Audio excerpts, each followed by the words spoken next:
Welcome back to the Peaceful Co-Parent Show. I'm your host, Bianca Ballo, and I'm so happy to be with you again. Joining me tonight is the child custody guy. Guy White is coming to us from Arizona. Hi there, Guy. How you doing Hi. tonight? Fine, thank you, Bianca. Thank you for having me on your show. What's going on in Arizona? Heat, I'll bet. I'll bet. plenty of that. So I'd like to tell our viewers a little bit more about you and give you a proper introduction. Guy is an expert in child custody cases. He is a former military man and spent some time serving in the Army. He has over 30 years of experience guiding parents through child custody disputes. He used to have his own radio show and ran a father's group in the mid 1990s. He wrote a book called Child Custody A to Z. He consults on child custody cases and guides parents to self study with an online strategy for winning their cases on his website. So happy you're here, Guy. Would you like to add anything to that introduction? Well, thank you. Yes. Well, I wrote the book quite a while ago, published in 2005, and then with all this material and all this experience and working all these cases all over the country, I put together a course, and the course is very comprehensive. The book is good, of course, but the course is just uh, 10 times more detailed than the book. It's hard to cover everything in a book, every scenario and everybody's case, because everyone has a different case, uh, different dynamics of their case.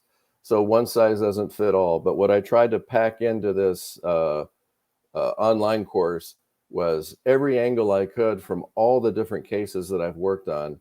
So if someone was working on it, they'd say, oh, okay, this fits what I need to do on my case because my children are this age, and the occupations of our spouses are this or that, and I'm having trouble with my lawyer, but this guy's telling me how to work with the attorney in the course. And so it's really comprehensive. It shows a lot of different things: custody evaluations, how to deal with guardian ad litem's, um, and I had a good time doing it because it's a video, and so people can watch it. But there are some notes and workbooks that they're along with the course to keep people on track, and it kept me on track too.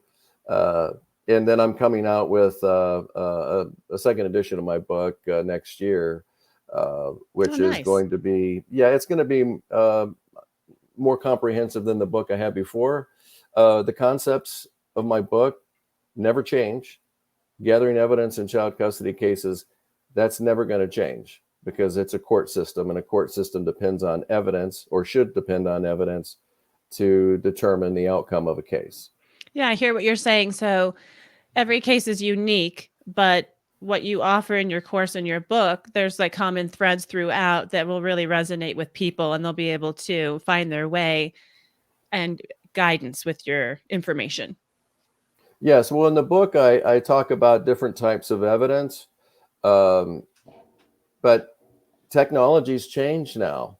And so, with the technology today, what was maybe wasn't evidence was available in 2000, 20 years ago. 2005 was when I ultimately published the book, but I wrote it before that.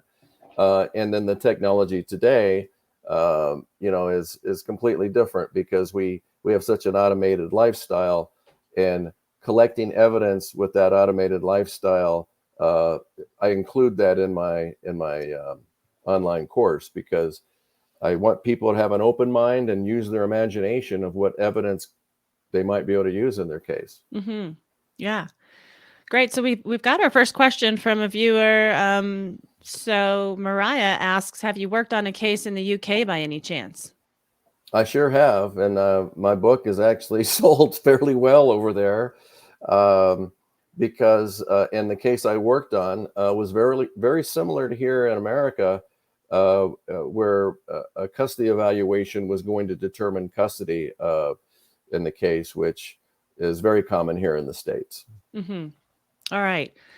So let me dive in with my first question and just it'll give our viewers a little bit more information about you. Can you start off by telling us about your lobbying efforts 25 years ago for equal shared parenting in Arizona? Yeah, I had a fathers group in that we had all these volunteers, and we put together this fathers group, and then we put together a lobbying effort. And what we were trying to do was tailor our bills after, I believe, it was either Wisconsin or Iowa, but at the time they had the presumption of equal access law. And so we were trying to get that passed in Arizona, and that was in 1996.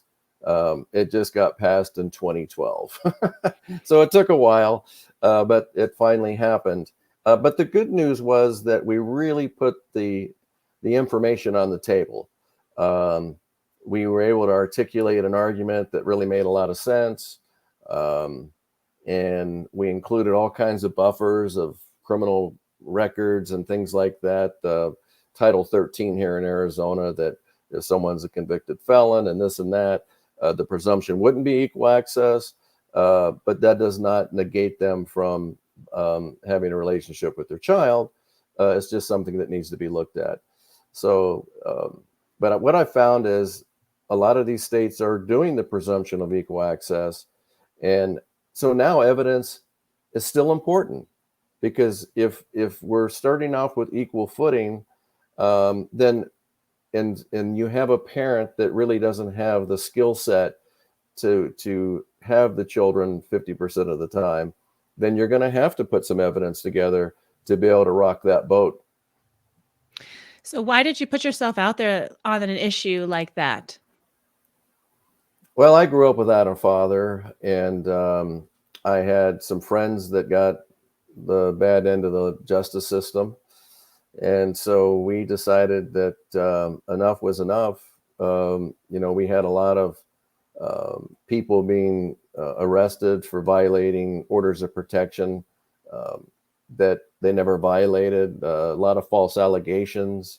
Um, they were just really having a difficult time having a meaningful relationship with their children. So we thought, hey, well, let's try this. Let's see if we can try to get off on equal footing.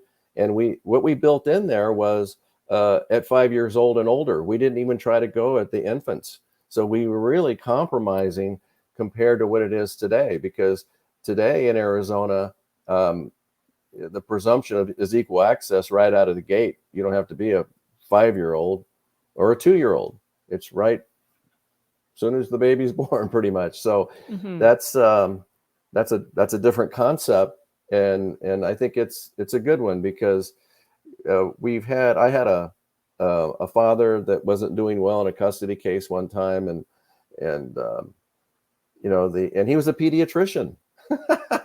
And and they're saying, oh, well, he's dangerous to the child's welfare, but yet what does he do? Work with children. He works with children every day, and takes care of them. And, it just didn't make any sense. So, but allegations do not equal reality, but you have to fight them, because some of these false allegations will stick to people like super glue.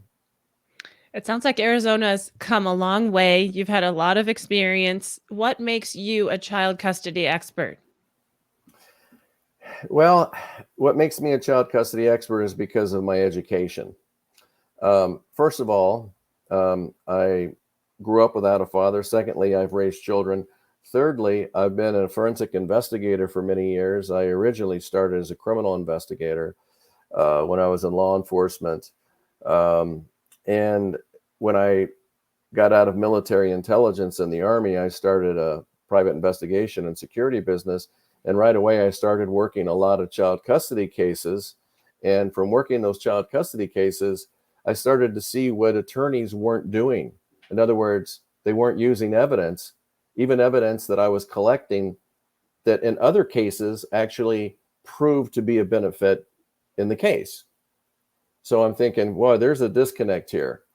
And a lot of the cases are being decided basically by custody evaluations. That means psychologists are determining custody, not judges. Judges didn't want to make the decision because they can't get into the details of a family that has a Right. complex or high conflict case. So they would have a custody evaluator. Well, that custody evaluator is only as good as the information that they have. And so the psychological testing is nothing but a snapshot of what people's lives are. And so what did I do? I jumped in there with evidence, and having that evidence was superseding anything that the custody evaluators could come up with. Okay, so I've got some questions for you. We have a viewer question. Let me jump into the viewer question first, and I'll follow up with my question. So, what is your opinion or thoughts on the progress across the country since you lobbied in Arizona? There's been a lot of progress. I work a lot of cases in Florida. Fathers have a very, you know, they get a lot of time, a lot, I won't say the lion's share of the time, but it's equal access in Florida. Minnesota, I've worked there. I worked all over the country. California, I've worked tons of cases there. It depends in California by county. Each county in California is its own little country when it comes to custody. So San Diego is going to be different than Orange County, and LA has been pretty father friendly. But I've worked in San Bernardino and some of the other counties, and they haven't been as father friendly as LA. And so it just depends on which county you're in that I found in California, but it's a huge state. In Florida, which is large too, but they've been pretty father friendly there. So I think there's been a lot of progress made. Is it perfect? No. Is there some states still behind? Yes, there are some states that are still behind the eight ball there, but for the most part, there's been tons of progress. Okay. Okay. So we've got a lot of people watching that are going through child custody disputes themselves. What's your biggest piece of advice for them? Well, the first thing that I put in my book, the first chapter was control your emotions, because if you don't control your emotions, then you're no good to your children, and you're not going to make rational decisions, and you can fall into a trap, uh, by losing your temper and saying or doing the wrong things that might stick to you for quite a while. So you can make one bad chess move in a child custody case, and it can haunt you for years. So that's the Okay. first thing you do, is control your emotions. Yeah, that's hard to do when you're in the thick of it, right after maybe the end of a relationship, and um, emotions are high, right? And you're trying to figure all this stuff out. So that's a tough one. Easier said than done, probably, right? True, but then in my course I talk about ways to control your emotions. Exercise, confide in people that you trust, because you need that release of what's going on. But educate yourself, because instead of being a victim, refuse to be a victim and educate yourself on custody. And that's one of the reasons I wrote the book, because I wanted to let people know that I do know the system. I do know that there's bad lawyers, there's bad judges, there's bad custody evaluators, there's bad guardian ad litems. It's an imperfect system, and so I do go after the professionals in my book, because they're the ones that have been controlling the chess pieces, and they haven't been getting it right. Okay, so you said you go after the professionals. What does that mean? Like, Well, I criticize them for their being inept at times, and just getting it wrong, because if it's a snapshot, when you're going to do a custody evaluation on some parents, you're going to give a psychological test.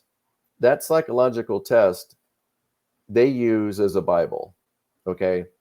And so, if like the MMPI-2, the Minnesota Multiphasic Personality Inventory 2, which is the most common test that they use to decide for custody evaluations, which ultimately they decide custody because they're going to recommend this to the judge, the court, what the arrangement should be based on their limited scope of a custody evaluation. So that's why, um, I teach people how to impeach court experts if necessary, because they may get it wrong. And if they get Uh-huh. it wrong, your children have to live with it. All right. All right. So you go after the professionals, and this, as you said, doesn't make you so popular sometimes. That's right. Well, but everyone has critics, but there's no monuments for critics. All right. So where do you start when you begin building a strategy for someone in a child custody dispute?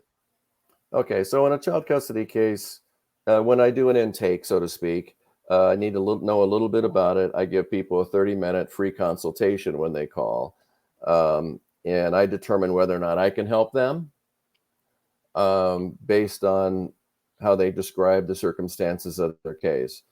In the event that I think I can help them and they want to hire me, then I need to see all the paperwork that's been filed in their case so I can see for myself what's really going on. What they're accused of, what they're not accused of, try to get an idea, get a flavor for the case, because there could be some really important things that the would-be client has not told me that might benefit their case, but they just didn't know because Sure. this is a new experience for them. So they may be sitting on a gold mine of information and not know it and not even convey that to an attorney either.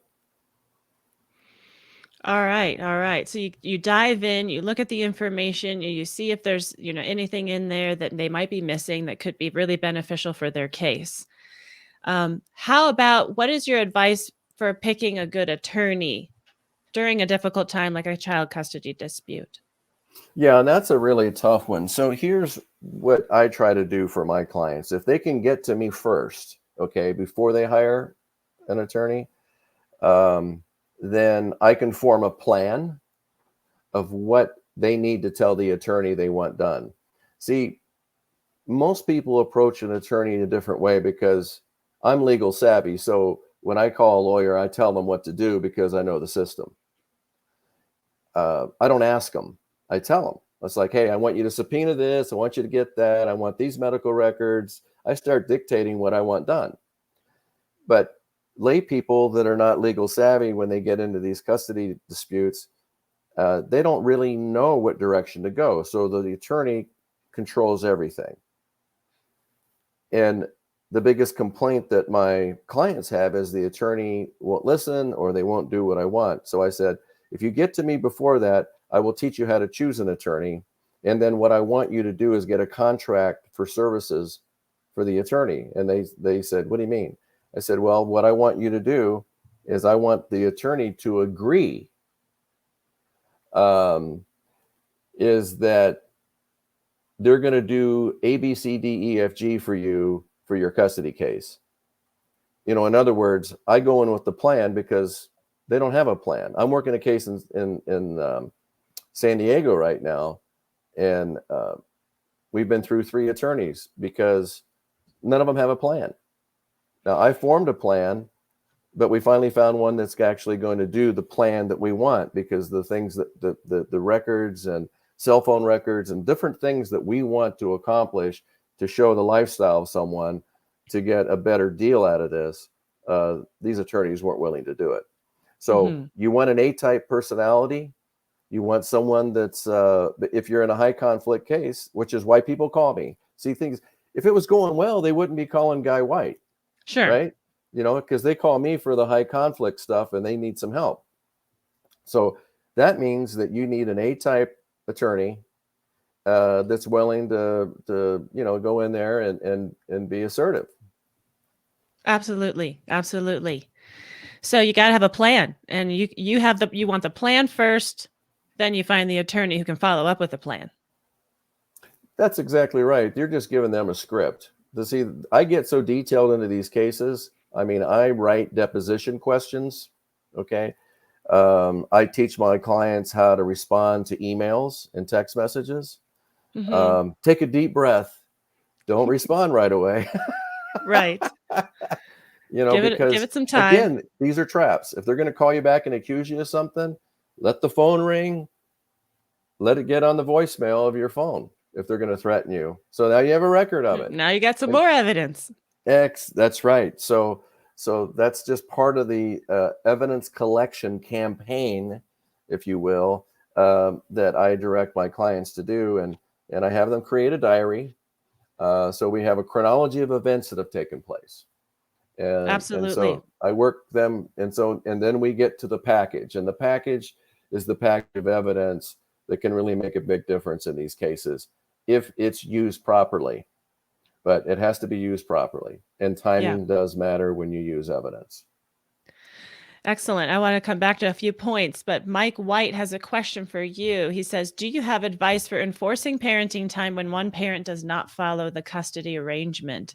I'm not sure if the Why child's is my brother commenting on this? Is that your Just kidding. brother? No, it's not. No, my brother's Tom. Oh, that's right. Um, It's your guy White. This is Mike that's right. White. Yeah. Okay. Okay. So advice for enforcing parent time. Okay. So there's two things that need to happen here. One is anytime you do a custody agreement, you want first rights of refusal. That means that if mom's going to out of town for days at a time or a weekend or whatever, you should be the first choice of having the children be with you, and have that in your custody order, because it gives you she can violate that, and then it gives you some leverage. Secondly, if someone is uh, to enforce the parenting time, you need to file a contempt with the court that they're violating it. Um, my experience is judges don't want to see it if it's just been one time. You want a pattern of behavior of this going on. So you want, several times, and then you want your makeup time. Okay. And you request makeup time. But Mike White, one of the traps you can set, so to speak, is getting on you want a record of it. So email, they don't respond, email again, as we talked about before. They don't respond, give them a chance. They don't give you makeup time. Now it's time to use your emails and text messages and file a contempt that you've been denied access. And sometimes I have my clients call the police because they have a court order to see their children, and they need to make a record of it. And so having a police report number might be an option Sure. to document that. Sure. Yeah. If you call the police, there would be even more evidence in addition to the text messages and the emails. So very good. Very good. So Guy, how do you feel about the training for family court personnel that they receive in regards to our topic tonight? Training, you mean to deal with these difficult high conflict situations? Yes. Yes. Okay. Do you feel they're trained and qualified? I it depends. It really depends, because there's I've seen custody evaluators here in Arizona, and I work all over the country. But I've seen custody evaluators here in Arizona that get it right a lot of the time. I know them personally, because they're very detailed about their work, but they're court appointed, and so they charge a lot of money, so they're not part of the government system of mediation or anything like that. Um, but the government's not equipped, as usual, to deal with all this conflict. It's just too big. The numbers are too big. That they can't assimilate it. They can't get it done. Even if they were well trained, they don't have the time. So it's an assembly line process when you use the government for mediation in these cases. Mm-hmm. And so I think, and this has always been, my beef with, and why my book's done so well, is because evidence really matters in the justice system if it's prepared properly. Take a Yeah. criminal case; it's all about evidence.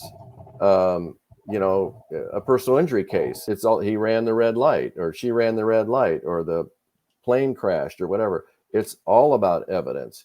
Why Yeah. isn't child custody about evidence? It's not, until I get involved. I see this all the time. I mean, I work cases and I'm thinking, why didn't they do a hair follicle drug test on this person? It's so obvious that this person should have had that. Uh-huh. And it didn't get done. Or the lawyer says, well, if we do that, then you have to take the test too. And I'm like, well, of course. Well, then what's good for the goose is good for the gander. But of course, everyone gets tested. But if there's somebody that's impaired all the time with their children, I think that's relevant to the stability of the children and the parent. Yeah. Yeah. Well, let's talk more about evidence. I just want to let Alicia Ramos know that Guy White does work all over the country and internationally with his services for in child custody disputes. So thanks for that question. But yeah, let's dive more into evidence because seems to be your specialty in getting the right evidence. A lot of times these cases are he said, she said. So you mentioned a hair follicle test. What other evidence would you say is important in child custody disputes? You mentioned text messages, emails. Absolutely. So that's obviously police records would be relevant. Um, and I was working a case in Florida, and it's a law that you have to have a fence around the pool, and there was no fence around the pool. So I had my client take big pictures of the fence around the pool. We made a big deal out of it because the child's so small. Um, and there was a lot of swimming going on. I want to teach my kids to swim. That's fine, but you need a fence around your pool. You got big dogs, knock the poor child in the pool. There's imminent danger that comes to mind in some of these things, or any activities that you're going to have your children involved in, um, and that can be dangerous. I mean, I have horses, but horses are dangerous. They you can know, be, sure. yeah. I mean, I watched a little girl fall off a horse with her mother one day. And this is a very tall horse. It was nice that it was soft ground when she landed on her head, so with no helmet. So there's judgment calls here sometimes, that so putting your children in jeopardy with bad decision making, or imminent danger, which is usually what the law is, imminent danger, uh, can change the outcome of a custody case based on putting those children in danger. But to answer your question, proving drugs and alcohol and things like that, I mean, um, I've coached my clients to hire investigators to go through trash, do surveillance, whatever it takes to prove what's going on here. If you're at Chuck E. Cheese's drinking 4 pitchers of beer or drinking margaritas after the Little League game and carting those kids around, that's a problem. Hmm. And so these are things that lawyers don't think that way because they're not investigators. And that's the gap in their education for the most part. They're not Yeah. trained psychologists. So we have a system here, Bianca, and this is one of the points I like to make to people. And that is, when you go to an attorney, they may know the child custody game really well, but are they trained in personality disorders? Probably not. Are they trained in gathering evidence? No, they don't do that in law school. They only talk about the admissibility of evidence, but not how to collect it. They have to Uh-huh. leave their office. See, the lawyer's not going to leave their office, okay, to go out and do what I did one day. I had someone call me, and I wanted to prove a parent had been drinking. I went to their home. It was gated community. I thought, boy, it's going to be difficult to empty the trash here and prove the alcohol problem. Um, so I looked for the closest grocery store, and we subpoenaed the food reward card and found out the mother was drinking 3 liters of vodka a week after she had stated in court she hadn't drank in 6 months. That's creativity and imagination, and this is what changes these cases. And so that's the reason why evidence is so important. And if you don't have any and there's not any out there, well, then it saves you money too, because then you're basically saying, well, this parent's not that bad. So there's no reason to, spend 20 grand on a lawyer fighting over something that's, small, you know, um, then you actually saved yourself some money because you don't really have a case. Okay. So the evidence determines whether or not you have one. Okay. All right. And so how does a therapist play into the evidence and documentation? Okay, so when what happens in we need to bifurcate this just for a minute, because there's a guardian ad litem that gets assigned to cases throughout the country, and there's also custody evaluators. There's also parenting coordinators. There's best interest attorneys. As you can see, there's layers of all kinds of things. And then California, they have a three-tier system of dealing with child custody cases with different types of therapists. So it gets pretty crazy. Having said that, the key is, and this is from my point of view when I work a case, is if you have that set of eyes and ears on your case of a custody evaluator or a trained counselor or a trained psychologist with a PhD, it's our responsibility to get as much information to that person as we can to reveal what's really going on in the case. So in other words, instead of the custody evaluator just giving you tests and trying to figure out what's going on, we're going to load you up with the evidence, the police reports, eviction notices, medical records, phone records, financial records can prove lifestyle. And so you definitely have to, again, analyze and be creative and what fits your case based on who you're dealing with. And the other part of this is, if there's no evidence from that point of view, and you have evidence that more from the standpoint of a personality disorder, someone who's so oppositional and so difficult to deal with, then that evidence collection is going to be your emails, your text messages, things filed in court, court testimony, possibly previous court testimony, other spouses that they had problems with. Everyone has a story, everyone has a history that needs to be unraveled, and put that in front of a therapist. Okay, great. Good stuff. And so Chris Rose asks, how can I use mental disability and alcohol abuse when the judge refuses to see the documentation proving mental disability?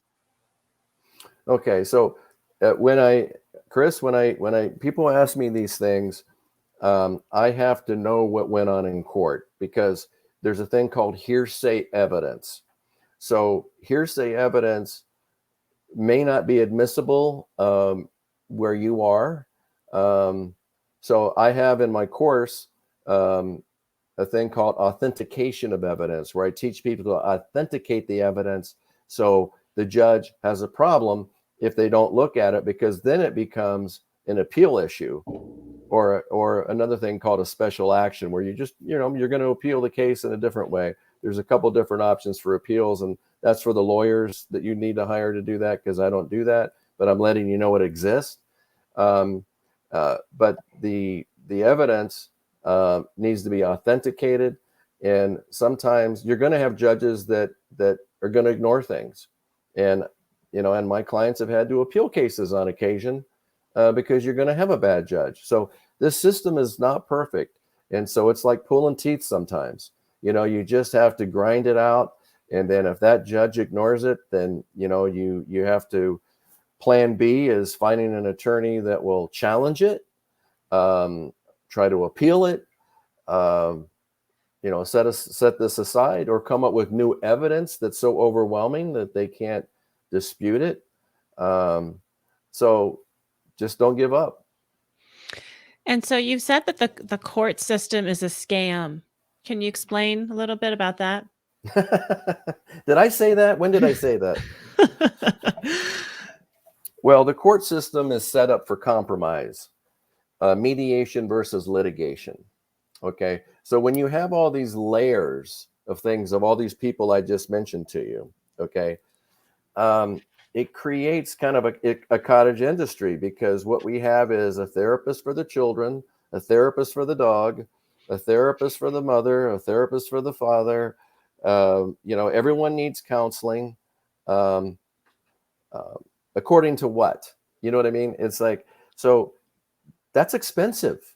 Yeah. And then you have the parenting coordinator, and then you have all of these layers of people that get to do something here on your case. The judge says, oh well, you need this in that case, and you need this parenting coordinator so you guys can kind of mediate all your uh, issues, co-parenting and this and that.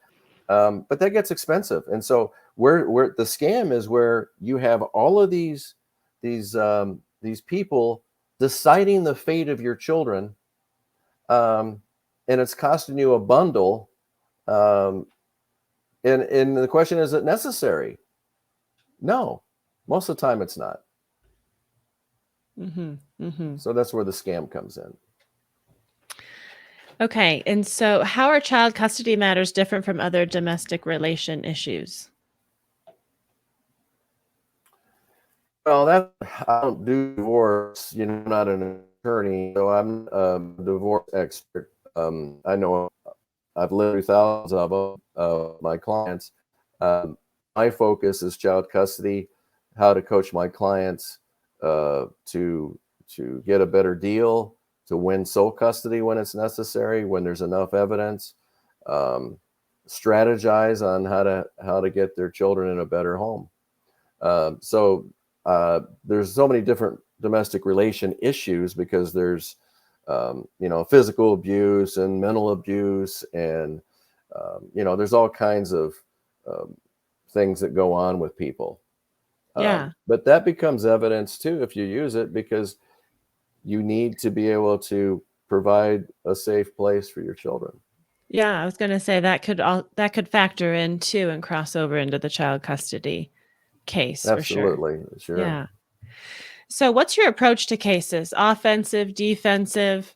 How do you like to approach a case? Well, first of all, one of the things that has happened with the fathers that I've represented and consulted and coached over the years, um, is that they don't think they can win, because they've lost so much and gotten so much bad advice along the way, um, that they don't think they can win, um, because they've always defended themselves, and they haven't been offensive, and they haven't had an attorney do what they're supposed to do. An attorney is supposed to advise and advocate for their clients. They need to believe them. A lot of times they don't believe them. Mhm. And Mhm. so because it's I won't say it's easy listening to people's problems all day long like a divorce attorney does, but you chose that. And so if that's going to be your vocation or your profession or your occupation or however you want to describe it, then you need to listen to your clients, or get out of it and go do estate planning. Yeah. Yeah. So let's take this question from a viewer. So, how do you find an attorney that's willing to fight for you? Mine have historically left me hanging and have done as little as possible on my behalf. Yeah, that's really a tough call. And I will tell you that I worked for a guy in Beverly Hills that he was so tired of paying lawyers that did lousy work that he just hired me to help him, and he ended up taking his wife's deposition. Um, and I helped him write the questions, and we subpoenaed some records of where she was living in her apartment, and found out there was 23 complaints about her using foul language in front of little kids and being obnoxious and being irate and so on. Um, so, but we subpoenaed those records. Um, so sometimes you can go without an attorney, but when you go without an attorney, you need a paralegal that specializes in domestic relations, so they know what motions to file and so on and so forth. Um, but it's really difficult to find. We have generations of change in the legal profession. Um, Jerry Spence was the most winning attorney probably um, in this century, and most people don't know who he is, and he's 90 years old. Um, I've talked to attorneys, and I said, "Well, I'll buy you one of his books," because I worked for him many years ago on a case. But this guy was famous in the old days, and was just an awesome attorney. I wish there were more like him. People that have passion, and people that have a backbone and to help their clients. And you don't see that today. So this question, this is a dilemma from this last question. It's a dilemma because when I work all across the country, I mean, I've worked for attorneys, okay, that hired me to consult on their cases that have trouble finding an attorney that they trust. I had one here in Arizona, and he read my book. He called me, and he worked for the government, and his name was actually on the building.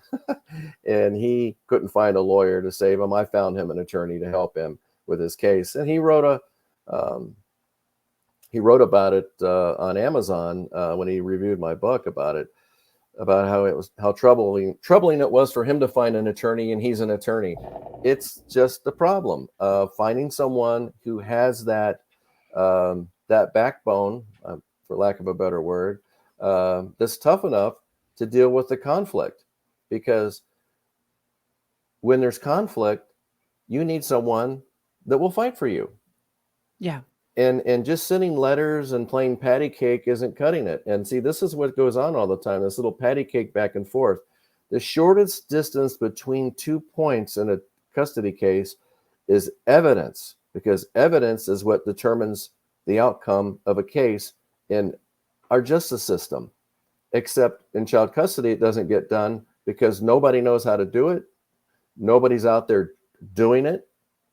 And there's lifestyle Uber records. I've used Uber records for people that have alcohol problems that constantly Uber to prove that they're never home. I mean, I will scrap at anything to help my clients being creative here. Mm-hmm. Okay.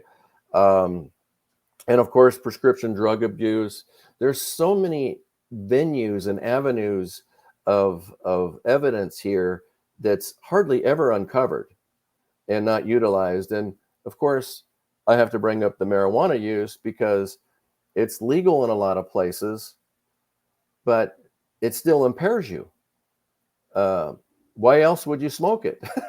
You smoke it to be impaired, right? Just like people drink too much alcohol to get impaired because it does something for them. Well, if somebody wakes up in the morning and smokes pot, and then they smoke pot, a couple hours later, and they smoke pot a few hours later, and they pick up their kids from daycare, I would say they're impaired because you make that same comparison with alcohol. You get up in the morning, you have a few drinks, lunchtime you have a few drinks, afternoon you have a few drinks, you go pick up your children at daycare. Well, you're impaired. Yeah. So I think this needs to be looked at. That just because it's marijuana, because I've had attorneys tell my clients, well, marijuana is legal. Well, yeah, so is Xanax. But if you take 10 of them, you're probably going to be impaired. Sure. Right. I mean, right. I mean, there's a lot of things that are legal. You be addicted to ice cream, I don't know. But I'm just saying this gets silly when someone's abusing something, then, it's impairing their ability, in my view, to be a good parent. And it could be a part of that evidence. Yeah. So Chris Rose has another question. Can a judge overrule another judge? He says, my first custody case, the mom filed domestic violence against me and the judge threw it out. So she changed the judge and used the same defense and won. Well, Chris, you can call my office here. It sounds like we can have our own show together. Yeah, you would think so. I mean, again, when getting into the legal decisions here is not really what I do. But in my opinion, when a judge has made a ruling and of that the DV was thrown out because it didn't meet the standards, there wasn't enough evidence to prove that it was, then that should not be, a judge already ruled on it. I would think that you could file something to try to set that aside on the basis that another judge get the transcript, track down the decision on the first one. Mhm. I don't know how much time's gone by or whatever. Um, but, you know, when you get false allegations against you, you need to confront them right away. And this is something that never gets done, Bianca, because um, fathers tend to, they're so busy defending themselves. Um, and their attorneys will probably say, well, don't fight the restraining order, order protection, whatever it is in your town, or, you know, that'll just upset the judge or whatever. Um, well, if it didn't happen and they lied on the paperwork, you fight it, because if you don't, then the judge has to assume it's true, don't they? Does that Sure. make sense? Yeah. So you're not going to, someone files something with the court and says, Guy White's a dangerous man and carries guns and road rages and takes steroids or whatever they're lying about. I'm going to fight that. I'm going to go into court. I'm going to get my attorney, or I'm just going to go myself, but I'm going to have a hearing and put that person on the stand and say, prove it. Prove that I'm on this. Prove that I do this. Prove, hearsay. That's where hearsay should not be allowed. See, so it's the thing about hearsay in cases, because different states have different rules for hearsay evidence. But you have to track it down. In other words, you got to chase this down. When you get an allegation against you, put that mother under oath. She needs to be under oath and tell her story of the DV that she's accusing you of. When did it happen? Who, what, where, why, and how? Where's your police report? Where's your photographs of your injury? Where's your medical report that this took place? If you don't have some of those things, you shouldn't have a case against somebody with a false allegation. Mhm. And, and I had a gal arrested for filing a false police report on my client for domestic violence before, and Mhm. it turned sideways on her. So Yeah. there is ways to unravel these things, but that's being offensive, like you mentioned earlier, and that's a different mentality. Sure, sure. There's definitely the defensive and then there's the offensive, absolutely.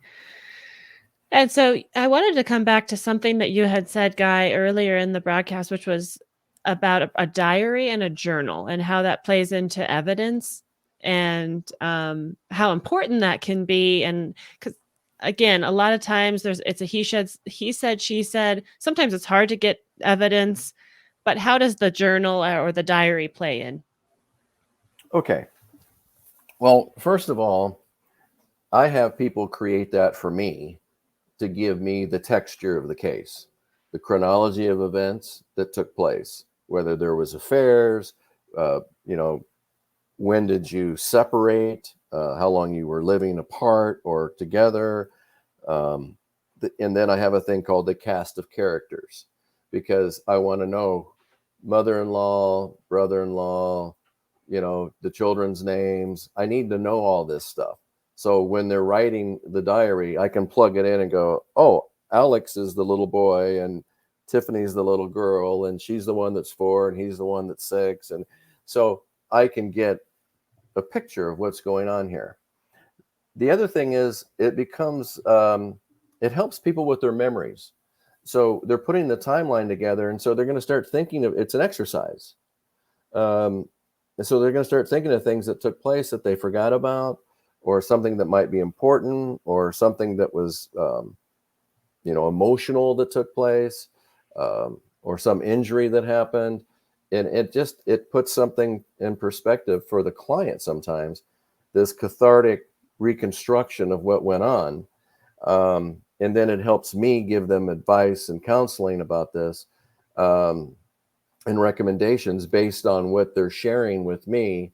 So it's just part of an overall exercise um, that I put my clients through. The other one I do is, what would you ask your spouse or your opponent, however you want to label it, if you had them on the stand? In your own words, what would you ask them? That's another exercise I do with them, because I don't want the attorney to have all the power with my clients. I want the clients to have some power. They know their case better than anyone else. We just need to direct them. And that's what I do for them. Okay. All right. And so during child custody disputes, how do you advise approaching visitation exchanges? Well, they're dangerous. I wrote my book a long time ago, and I've had to break up fights physically, people fighting, new boyfriend, mom's house or whatever. He wanted to pick his children. I don't know if you saw one fellow shot picking up his kids. It was all over the news. 4 or 5 months ago, I guess it was. Disturbingly sick, very sick situation. Take somebody with you as a witness if you need to. Take an off-duty police officer if you need to. Those are recommendations. I know people use their phones today to record and so on. Sometimes it's better to hire someone to record from a distance. Um, so it's go early, scout for conflict, drive around the block a couple times. I mean, I've recommended all kinds of things with exchanges. Exchanges can make or break your case, though, and that's what I was talking to a client about the other day. Is that he needed to show how the children didn't want to go with the mom, and the mom is abrasive, and so what's happening is um, the mom's attorney only wants him to bring the kids over. And I said, no, no, no, no, no. She needs to come to your home when it's your turn to go get the kids. You pick them up when it's your parenting time, and when it's her parenting time, she picks them up from your house. And we're going to show what's going on with these children, because when you take them, there's no conflict. When she comes to pick them up, they don't want to go, and they're older. I mean, they're not little kids, and they put up a fuss. They don't want to go. They don't want anything to do with their mom. It's a sad story, but he needs to be able to expose that. And so you have to have that ability to expose that. And visitation exchanges can be very illustrative from the standpoint of what you're able to expose, to show someone with a custody evaluator or a guardian ad litem or a judge, just what's going on here, Yeah. to show how difficult it is that for these children, it might be toxic relationship that the children have with one of the parents, and it needs to be exposed. And sometimes there's not that many ways to do it. We've talked about a lot of stuff, Guy. You've given us a lot of good information. Is there anything that I didn't ask you that you think is important in this conversation and for people to know? Well, without touting my own skills here and all that, um, don't give up. There's, but you have to surround yourself with the best people that can help you. And I help people find investigators, uh, you know, to help them with their cases in other states. Um, and there's a lot of things. It costs money. There's no doubt about it. It costs money. But to take my course online is less than what a lawyer will charge you for 1 hour. And you're way ahead of the game of someone who's been doing this 30 years, that knows the ins and outs, and it's very informative for these people. And so I think that would be something that they should really consider, even if they don't have a lot of money. Um, this course is very comprehensive. It talks about how to use experts and also how to impeach experts, because you have to be able to improvise and adapt to the different situations. And this course shows people that. Mhm. And that's what I do with my clients. I show them how to use the evidence, how to collect the evidence, how to use the evidence. And I always tell them they have 3 cases. What are the 3 cases? One of them is the case you have to make to your attorney. Right? They need to believe you. The other case is you have to make the case to the judge. And then the other case might be the case you have to make to a guardian ad litem, which tend to be useless throughout the country because they're just lawyers. And I have to shame them for their inability to get anything done and get any depth into the case. And then the custody evaluator is the other case. So you end up having with 3 cases when you have a custody evaluation. because Mhm. you have to convince your lawyer these are facts that are important to this case, and this is what I want to evidence I want collected and pushed forward. And if they don't, then you have to move on and get a different attorney. And if you can't afford an attorney, I'm less money. I can help coach you through this process, um, and get a paralegal and file motions and try to get this thing turned around, because you don't have to have a lawyer um, in every case. Sometimes you don't. It's better if you do it, but only if they're going to cooperate and go offensive for you in a high conflict case. So we've got your website up, Guy, childcustodyguy.com. There Yes, have ma'am. been several people asking how to get in touch with you. And would you say that your website's the best way to go, or how can people reach you best? Yeah, they can go to my website, fill out a form, get a 30-minute free consultation. We schedule it. I have a calendar, and we can schedule it and go from there. And then you decide whether you want to hire, or you got some information from me that's going to help you, and you don't need me to stay on your case. But that's how I do it. So it's I numerous people. I'm not too busy to take your call, but I have several people that fill out this form on a weekly basis, and I schedule those consultations with them. And you've got your book as well, pulling that up. You can buy it on Amazon. It's Child Custody A to Z, Winning with Evidence. Absolutely. See, we talk about evidence, and I have a chapter in there about common errors attorneys make. So I talk about personality disorders, um, and investigators, how to use them. So the book has some meat to it. There's no doubt, and it's been number one in its category for quite some time. Um, so it's filling a void, because in child custody, we've been it's all about psychology, and it's in because we've had the custody evaluators dominate the custody determination over the last many years. Um, and different states are different. Like Pennsylvania, they use a guardian ad litem a lot. Arizona, they don't. California, the custody evaluations are expensive, but they use them. Um, so it just depends on from state to state how much they do use them. But they've dominated this, and so decision making on the outcome of child custody cases were decided by therapists, Yeah. and it's good and bad, because they get fooled.